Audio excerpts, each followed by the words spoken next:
IDTV మన ఉనికి మన వాణి. సమంత లీడ్ రోల్లో నటించి స్వయంగా నిర్మించిన తాజా చిత్రం మా ఇంటి బంగారం శుక్రవారం ప్రపంచవ్యాప్తంగా థియేటర్లలో విడుదలైంది. ఓ బేబీ వంటి బ్లాక్ బస్టర్ తర్వాత సమంత దర్శకురాలు నందిని రెడ్డి కాంబినేషన్లో వస్తున్న సినిమా కావడంతో అనౌన్స్మెంట్ నుంచే దీనిపై భారీ అంచనాలు ఏర్పడ్డాయి. ప్రముఖ దర్శకుడు సమంత భర్త రాజ్ నిడిమోర్ ఈ చిత్రానికి కథ, స్క్రీన్ ప్లే అందించగా ట్రలాలా మూవింగ్ పిక్చర్స్ బ్యానర్ పై స్వయంగా సమంత నిర్మించారు. సుమారు 25 నుంచి 30 కోట్ల బడ్జెట్ తో తెరకెక్కించిన ఈ సినిమా విడుదలకు ముందే నాన్ థియేట్రికల్ హక్కుల ద్వారా భారీ సొంతం చేసుకుని దాదాపు 35 కోట్ల మేర ప్రీ రిలీజ్ బిజినెస్ తో టేబుల్ ప్రాఫిట్ సాధించడం విశేషం. ప్రీమియర్స్ ద్వారా ఈ చిత్రానికి వీక్షించిన ప్రేక్షకులు ట్విట్టర్ ద్వారా తమ అభిప్రాయాలను షేర్ చేసుకుంటున్నారు.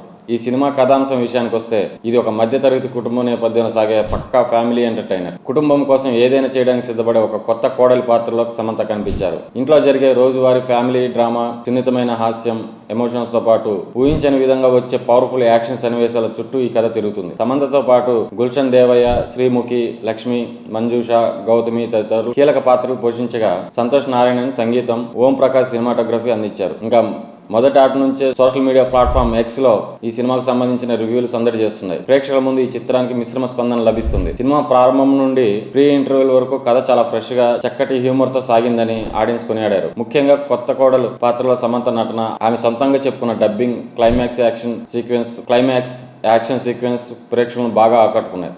లేడీ సూపర్ స్టార్ అనే ట్యాగ్ కు ఆమె పూర్తి న్యాయం చేసిందని, కుటుంబంతో కలిసి హ్యాపీగా చూడదగ్గ సినిమా అని కొందరు ప్రశంసిస్తున్నారు. అయితే సెకండ్ హాఫ్ విషయంలో మాత్రం ప్రేక్షకులు కొంత అసంతృప్తి వ్యక్తం చేస్తున్నారు. ఇంటర్వెల్ తర్వాత సినిమా టోన్ మారినప్పటికీ కథనం చాలా వరకు ఊహకు అందేలా ఎలాంటి ట్విస్టులు లేకుండా ఫ్లాట్ గా సాగిందని నెటిజన్లు పేర్కొంటున్నారు. కథలో విలన్ ట్రాక్ బలంగా లేకపోవడం వల్ల ఆశించినంత బిగువు లోపించిందని, సంతోష్ నారాయణ బ్యాక్గ్రౌండ్ స్కోర్ కూడా కొన్ని చోట్ల ఎమోషన్స్ కు సరిగ్గా పండించలేకపోయిందని పెదవిరుస్తున్నారు. మొత్తంగా చూసుకుంటే ద్వితీయార్థంలో వచ్చే కొన్ని ఒడిదుడుకులను పక్కన పెడితే వినోదాత్మకమైన first half Samantha stylish performance కోసం ఈ వీకెండ్ లో కుటుంబంతో కలిసి ఒకసారి చూడదగ్గ యావరేజ్ ఫ్యామిలీ ఎంటర్టైనర్ గా ఈ చిత్రం నిలిచిందని సోషల్ మీడియాలో నెటిజన్లు కామెంట్ చేస్తున్నారు.